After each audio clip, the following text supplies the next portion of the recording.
வணக்கம் traders, welcome to pre market analysis.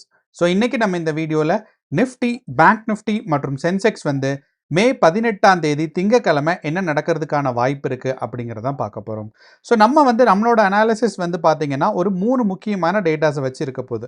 ஒன்று நம்மளோட ப்ரைஸ் ஆக்ஷன், ரெண்டாவது நமக்கு பார்த்தீங்கன்னா கிஃப்ட் நிஃப்டியோட டேட்டா எப்படி இருக்குன்னு, மூணாவது விஷயம் பார்த்தீங்கன்னா எஃப்ஐஐஸ் அண்ட் டிஐஐஸோட முந்தின நாள் ட்ரேடிங் செஷனோட அவங்களோட டேட்டாஸ் எப்படி இருக்குன்னு.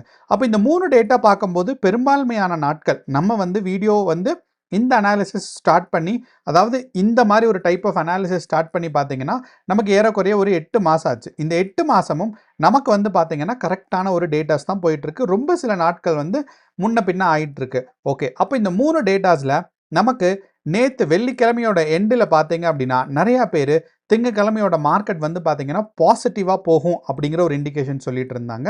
அந்த இண்டிகேஷன்ஸ்க்கு முக்கியமான காரணம் என்னென்னா நம்மளோட கிஃப்ட் நிஃப்டி டேட்டா ரொம்ப பாசிட்டிவாக இருந்தனால தான். ஆனால் இப்போதைய கிஃப்ட் நிஃப்டி மார்க்கெட் ஓப்பன் ஆனதுக்கப்புறம் பார்த்தீங்கன்னா ஒரு ஸ்ட்ராங்கான ஒரு செல்லிங் ப்ரெஷரில் இருக்குது. மார்க்கெட்டில் ஒரு கேப் டவுன் வர்றதுக்கான சான்சஸ் இருக்குது. அதே சமயம் எஃப்ஐஐஸோட பொசிஷன் பார்த்தாலும் எஃப்ஐஐஸ் பார்த்தீங்கன்னா நெட்டாக பியரிஷாக இருக்காங்க.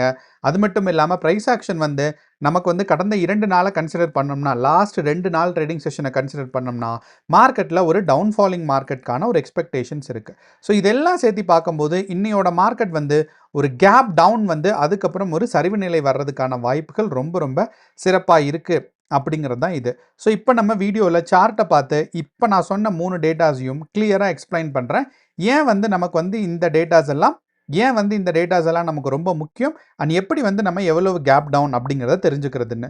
ஸோ கேப் டவுனை தெரிஞ்சுக்கணும் அப்படின்னா நமக்கு ரொம்ப சிம்பிளான விஷயம். அண்ட் நிறையா பேர் எக்ஸ்பெக்ட் பண்ணுறீங்க நாளே கேப் டவுன் கேப் அப் தெரியுமான்னு. கண்டிப்பாக தெரியாது, யாருனாலையும் தெரிஞ்சுக்க முடியாது. அப்படி யாராவது நாளைக்கு கேப் டவுன் இருக்கும், நாளைக்கு கேப் அப் இருக்கும் அப்படின்னு சொன்னாங்கன்னா அவங்க எப்படி சொல்கிறாங்க, எந்த டேட்டாவை அடிப்படையில் சொல்கிறாங்க, இல்லை ஜோசியம் பார்க்குறாங்களான்னு எனக்கு தெரியாது. ஸோ என்னோட கருத்து எப்படின்னா, அட்லீஸ்ட் எனக்கு நாள், அதாவது இன்றைக்கி ட்ரேடிங் செஷனுக்கு இன்றைக்கி காலையில் 6:30க்கோ இல்லைனா 6:30லேருந்து அப்படியே ஒரு கொஞ்ச நேரம் 7:30க்கு, இப்போ நம்ம ரெக்கார்ட் பண்ணும்போது ஏறக்குறைய மணி பார்த்தீங்கன்னா 7:15 பக்கம் ஆகுது. ஸோ அப்படிங்கிறனால இந்த ஒரு 3/4 மணி நேரம் இல்லைனா 1 மணி நேரம் வந்தால் தான் நமக்கு மார்க்கெட்டை ஒரு அண்டர்ஸ்டாண்ட் பண்ண முடியும். ஃபார் எக்ஸாம்பிள் நமக்கு gap up and gap down understand பண்ணுறது ஏன் அப்படின்னா, முக்கியமான சார்ட்டை நம்ம எந்த சார்ட்டை பார்க்கணும்னா கிஃப்ட் நிஃப்டி டேட்டாவை பார்க்கணும். அப்போ இந்த கிஃப்ட் நிஃப்டிங்கிறது நிறைய பேர் எனக்கு கிடைக்கல சார்ட்டில் அப்படின்லாம் யோசிக்காதீங்க.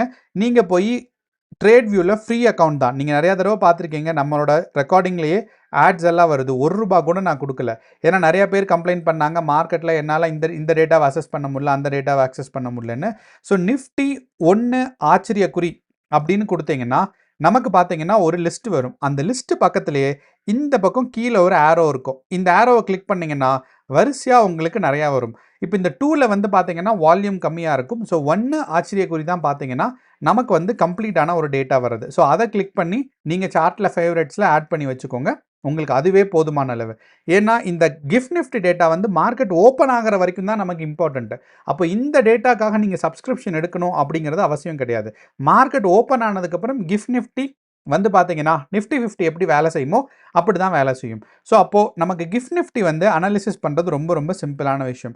இதுக்கு முன்னாடி நமக்கு ட்ரேடிங் டேல ட்ரேடு முடியும் போது நிஃப்டி க்ளோஸ் ஆகும்போது கிஃப்ட் நிஃப்டியோட பொசிஷன் என்ன அப்படிங்கிறத பார்க்கணும். ஆனால் இன்னொன்று ஞாபகம் வச்சுக்கோங்க, நிஃப்டியோட ப்ரைஸும் கிஃப்ட் நிஃப்டியோட ப்ரைஸும் பார்த்தீங்கன்னா வித்தியாசமானது. ஃபார் எக்ஸாம்பிள் இந்த சார்ட்டில் நமக்கு 330யோட ப்ரைஸ் ஏறக்குறைய நமக்கு பார்த்தோம் அப்படின்னா, நமக்கு இந்த இடத்துல நான் லைன் ஒரு கோடு போட்டுறேன். ஏறக்குறைய நமக்கு பார்த்தோம் அப்படின்னா 23,674 இருக்குது. அதே நேற்று லாஸ்ட் ட்ரேடிங் செஷனுக்கு நமக்கு நிஃப்டி எந்த க்ளோஸ் ஆயிருக்குன்னு பார்த்தீங்கன்னா 23,654. ஸோ இப்போ கிஃப்ட் நிஃப்டி பார்த்தீங்க அப்படின்னா ஒரு 10 பாயிண்ட் டிஃப்ரென்சஸில் இருக்குது அப்படிங்கிறத நம்ம தெரிஞ்சுக்கிறோம். ஸோ கிஃப்ட் நிஃப்டியில் லைன் போட்டிருந்தோம், கரெக்டு. ஸோ 20 பாயிண்ட் டிஃப்ரென்சஸில் இருக்குது. ஸோ அப்படிங்கிறனால நமக்கு இந்த 20-30 பாயிண்ட் கண்டிப்பாக கிஃப்ட் நிஃப்டிக்கும் டிஃப்ரென்ஸ் இருக்கும்.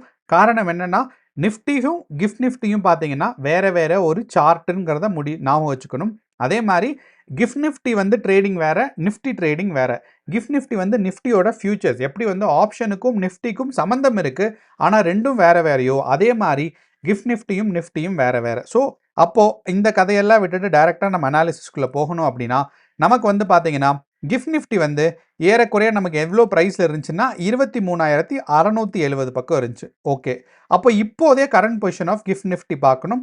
அண்ட் ரெண்டாவது என்னன்னா கிஃப்ட் நிஃப்டியோட ப்ரைஸ் ஆக்ஷன் எப்படி இருக்குங்கிறதையும் நம்ம வந்து கவனத்தில் வச்சுக்கணும். ஸோ இப்போ கிஃப்ட் நிஃப்டியோட ஃபஸ்ட்டு ப்ரைஸ் ஆக்ஷன் காலையில் 6:30க்கு நமக்கு ஃபஸ்ட்டு கேண்டில் ஓப்பன் ஆயிருக்கு. அப்போ 6:30ல் ஓப்பன் ஆனதுலேருந்து பார்த்தீங்கன்னா ஃபஸ்ட்டு வந்து கேப் டவுன் வந்திருக்கு ஒன்று.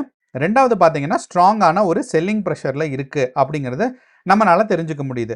அப்போது நமக்கு வந்து இதுக்கு முன்னாடி 3:30க்கு இருந்த பொசிஷனுக்கும் இப்போ இருக்கிற பொசிஷனுக்கும் எவ்வளவு வித்தியாசம் இருக்குது அப்படிங்கிறத நமக்கு பார்த்தோம்னா ஏறக்குறைய ஒரு 120 பாயிண்ட் வித்தியாசம் இருக்குது. அப்போது இது வந்து ஒரு டவுன் சைட் மார்க்கெட்டில் ஒரு புல் பேக் மாதிரி நம்ம எக்ஸ்பெக்ட் பண்ணலாம். இந்த இடத்துல பார்த்தீங்கன்னா உங்களுக்கு தெரியும் மார்க்கெட் ஒரு டவுன் சைட் வந்துச்சு, புல் பேக், டவுன் சைட், ஒரு புல் பேக். அப்படிங்கிறனால இதோட லோவர் எண்ட் நமக்கு வச்சு பார்த்தோம் அப்படின்னா எவ்வளோ பொசிஷன்ஸ் இருக்குன்னா 170 பாயிண்ட் இருக்குது. அதே இது ஹையஸ்ட் பொசிஷன் கரண்ட் பொசிஷன் வச்சு பார்த்தோம்னா 120 பாயிண்ட் பக்கம் இருக்குது. ஸோ அப்படிங்கிறனால நம்ம இந்த ரெண்டுக்கும் நடுவில் 170க்கும் 120க்கும் பார்த்தோம்னா ஒரு 140க்கு பக்கம் வந்து நமக்கு ஒரு கேப் டவுன் வர்றதுக்கான சான்சஸ் இருக்குது. அக்யூரேட்டாக இந்த 140லே வராது. நமக்கு என்னென்னா ஏன்னா இப்போ நம்ம ரெக்கார்ட் பண்ணும்போது மணி பார்த்தீங்கன்னா 7:20 ஆகுது. ஆனால் நமக்கு வந்து இன்னும் மார்க்கெட் ஓப்பன் பண்ணுறதுக்கு இன்னும் 2 மணி நேரம் இருக்குது. 8:20 இருக்குது, 9:20 இருக்குது. 9:15 வச்சாலும் நமக்கு ஒரு 2 மணி நேரம் கேப்பு. ஸோ ஏறக்குறைய நமக்கு 2 மணி நேரம் கேப் இருக்கிறனால நமக்கு வந்து அந்த டைம் எப்படி மார்க்கெட் ரியாக்ட் ஆகும் அப்படிங்கிறத நீங்கள் அந்த டைம் வந்து கிஃப்ட் நிஃப்டி தான் பார்க்கணும். ஸோ இப்போதைய மார்க்கெட்டில் நமக்கு பார்த்தோம்னா 120 பாயிண்ட் கேப் டவுன் இருக்குது. அப்போது நிஃப்டி 50 வந்து இப்போ இருக்கிற பொசிஷன்லேருந்து நமக்கு ஒரு 100 பாயிண்ட் இல்லைனா 120 பாயிண்ட் பக்கம் நம்ம கேப் டவுன் வச்சோம் அப்படின்னா நமக்கு ஒரு முக்கியமான விஷயம் தெரியும். என்ன அப்படின்னா நமக்கு வந்து ஏற்கனவே கிஃப்ட் நிஃப்டி பார்த்தீங்கன்னா ஒரு அப்வர்ட் சைக்கிள்லேருந்து வெள்ளிக்கிழமையோட எண்டில் ஒரு டவுன் சைட் புஷ் இருந்துச்சு. ஆனால் இங்கிருந்து நமக்கு 120 பாயிண்ட் கேப் டவுன் வந்துச்சு அப்படின்னா மார்க்கெட் வந்து பார்த்தீங்கன்னா ப்ரீவியஸ் டே அதாவது வெள்ளிக்கிழமையோட லோவஸ்ட் பாயிண்ட்டை கிராஸ் ஆகிடுச்சு ஒன்று. ரெண்டாவது பார்த்தீங்கன்னா அதுக்கு முன்னாடி நாள் வியாழக்கிழமையோட லோவஸ்ட் பாயிண்ட்டுக்கு அப்ரோச் ஆகிட்டுருக்கு அப்படிங்கிறத சொல்லலாம்.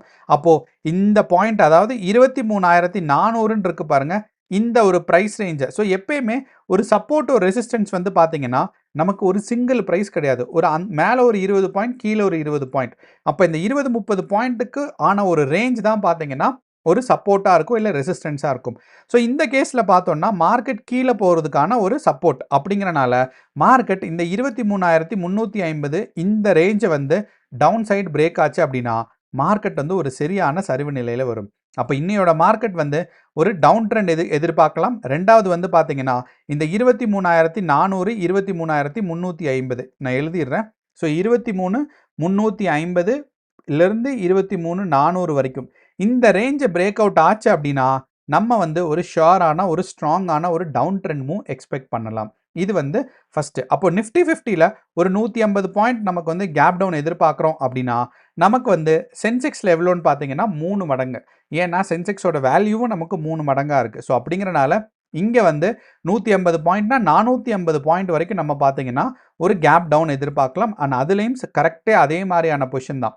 என்னென்னா வியாழக்கிழமையோட லோவஸ்ட் பாயிண்ட்டை கிராஸ் ஆகிடுச்சு அப்படின்னா சென்செக்ஸ் வந்து ஒரு ஸ்ட்ராங்கான டவுன்ஃபாலிங் கேரக்டரில் இருக்கும். மூணாவதாக பார்த்தீங்கன்னா நம்மளோட பேங்க் நிஃப்டி. அப்போ இந்த பேங்க் நிஃப்டியை பார்க்கும்போது நமக்கு பேங்க் நிஃப்டி வந்து பார்த்தீங்கன்னா 2.5 மடங்கு நமக்கு டவுன்ஃபால் ஆகும். அப்போ 150 பாயிண்ட்னா 300லேருந்து ஒரு 400 பாயிண்ட் வரைக்கும் டவுன்ஃபால் ஆகும். அண்ட் அதே ப்ரைஸ் ஆக்ஷன் அண்ட் அதே ஒரு லாஜிக் தான். வியாழக்கிழமையோட லோவஸ்ட் பாயிண்ட்லேருந்து மார்க்கெட் வந்து கிராஸ் ஆச்சு அப்படின்னா நமக்கு வந்து ஒரு ஸ்ட்ராங்கான ஒரு டவுன் ட்ரெண்ட் வரும். ஸோ 3ஓட கோரிலேஷன் ஃபேக்டர் அப்படிங்கிறது சொல்லலாம். அதாவது நிஃப்டி, பேங்க் நிஃப்டி மற்றும் சென்செக்ஸை கம்பேர் பண்ணும்போது நிஃப்டியும் சென்செக்ஸும் பார்த்தீங்க அப்படின்னா ஏறக்குறைய எப்பயுமே கோரிலேஷன் ஃபேக்டர் வந்து 0.9க்கு மேலே இருக்கும். அப்படின்னா ஒரே மாதிரி தான் வேலை செய்யும். ஆனால் பெரும்பான்மையான நாட்களில் பேங்க் நிஃப்டியும் ஒரே மாதிரி வேலை செய்யும். அண்ட் சில நாட்கள் பார்த்தீங்கன்னா பேங்க் நிஃப்டியும் வேறு மாதிரி வேலை செய்யும். காரணம் என்னென்னா லிஸ்ட்டு, அதாவது பேங்க் நிஃப்டியில் லிஸ்ட் பண்ணியிருக்க ஸ்டாக்ஸும் நிஃப்டி 50ல் லிஸ்ட் பண்ணியிருக்க ஸ்டாக்ஸுக்கும் பயங்கர மிஸ்மேட்ச் இருக்குது. அப்படிங்கிறனால ரொம்ப சில பேங்க்ஸ் மட்டும்தான் பேங்க் நிஃப்டியில் பார்த்தீங்கன்னா டாப் 50 கம்பெனிஸில் இருக்குது. ஆனால் சென்செக்ஸில் பார்க்கும்போது சென்செக்ஸில் லிஸ்ட் பண்ணியிருக்கிற நம்பர் ஆஃப் ஸ்டாக்ஸும் லிஸ்ட் ஆஃப் ஸ்டாக்ஸும் நிஃப்டியில் லிஸ்ட் பண்ணியிருக்கிற லிஸ்ட் ஆஃப் ஸ்டாக்ஸும் பார்த்தீங்கன்னா ஏறக்குறைய ஒரே மாதிரி ஒத்து போகும். ஸோ அதனால தான் கோரிலேஷன் ஃபேக்டர் அப்படிங்கிறது சொல்லுவாங்க. ஸோ இப்போதைய நிலைமையில் பார்க்கும்போது நமக்கு வந்து பேங்க் நிஃப்டியோட கோரிலேஷன் ஃபேக்டர் ரொம்ப ரொம்ப அருமையாக தான் இருக்குங்கிறனால மார்க்கெட்டில் வந்து ஒரு டவுன் ட்ரெண்ட் நிஃப்டி 50 மாதிரியே வர்றதுக்கான வாய்ப்புகள் அதிகமாக இருக்குது. ஸோ இப்போதைய நிலைமையில் நம்ம பார்த்தீங்கன்னா நமக்கு வந்து கிஃப்ட் நிஃப்டி வச்சு மட்டும் டிஸ்கஸ் பண்ணியிருக்கோம். ஆனால் நமக்கு வந்து மற்ற டேட்டாஸ் இருக்குது. ஒன்று வந்து பார்த்தீங்கன்னா நம்மளோட FIA datas. So FIA datas வந்து பார்த்தீங்கன்னா ரொம்ப ரொம்ப முக்கியமானது. ஆனால் எஃப்ஐஏ டேட்டாஸ் என்னென்னா நமக்கு வந்து இதுக்கு முந்தின நாள், அதாவது இன்னைக்கு வந்து திங்கக்கிழமை, அப்போ இதுக்கு முன்னாடி வெள்ளிக்கிழமை. அப்போ இந்த வெள்ளிக்கிழமை மார்க்கெட்டோட பொசிஷன் எப்படி இருந்திருக்கு? ஏன்னா எஃப்ஐஐஸ் அண்ட் டிஐஐஸ்க்கு பார்த்தீங்கன்னா அவங்க வந்து ஒரே நாளில் டெசிஷன்ஸை மாற்ற முடியாது. பொறுமையாக கீழே போவாங்க, பொறுமையாக மேலே போவாங்க, திருப்பி பொறுமையாக கீழே வருவாங்க. ஏன்னா அவங்களுக்கு வந்து வால்யூம் ரொம்ப ரொம்ப டிஃபிகல்ட்டான விஷயம். இப்போ நம்ம எப்படி ஒரு லாட்டோ 2 லாட்டோ கூடி போனால், நம்ம வீடியோ பார்க்குற யாராவது வந்து ஒரு ஸ்ட்ராங்கான ஒரு ட்ரேடராக இருக்காங்க, கேபிட்டல் அதிகமாக இருக்குன்னா ஒரு 10 லாட் வரைக்கும் வாங்கலாம். ஆனால் ஆப்ஷன் பையிங் அண்ட் செல்லிங்லாம் வச்சு கம்பேர் பண்ணும்போது 10 லாட்டுக்கே நமக்கு வந்து நிறையா காசு தேவைப்படும். அப்படி பார்க்கும்போது எஃப்ஐஐஸ் அண்ட் டிஐஐஸோட வால்யூம் வந்து ரொம்ப ரொம்ப அதிகம். ஆயிரக்கணக்கில் அவங்க வந்து லாட் சைஸ் இருக்கும். ஸோ அப்படிங்கிறனால ஒரே நாளில் டெசிஷன்ஸை மாற்ற முடியாது. அப்போது நமக்கு வெள்ளிக்கிழமை அவங்க வந்து பியரிஷாக இருக்காங்கன்னா உடனே திங்கக்கிழமை அவங்களால புல்லிஷாக மாற முடியாது. புல்லிஷாக மாறணும்னா கொஞ்ச நாள் கீழே போகணும், கிராப் பண்ணணும், திருப்பி தான் பியரிஷாக வரணும், இல்லைனா புல்லிஷாக போகணும். ஸோ அப்படிங்கிறனால இந்த எஃப்ஐஏ டேட்டாஸ் வந்து ஒரு பழைய டேட்டா, நம்ம வந்து ஹிஸ்ட்ரி ஒரு வரலாறை தான் பார்க்குறோம் அப்படின்னாலுமே நமக்கு வந்து பார்த்தீங்கன்னா இது ரொம்ப ரொம்ப முக்கியமான டேட்டா. ஒரு ரீட்டைல் ட்ரேடர்ஸ், ஒரு இண்டிவிஜுவல் ட்ரேடர்ஸ்க்கு இது ரொம்ப ரொம்ப முக்கியமான டேட்டா.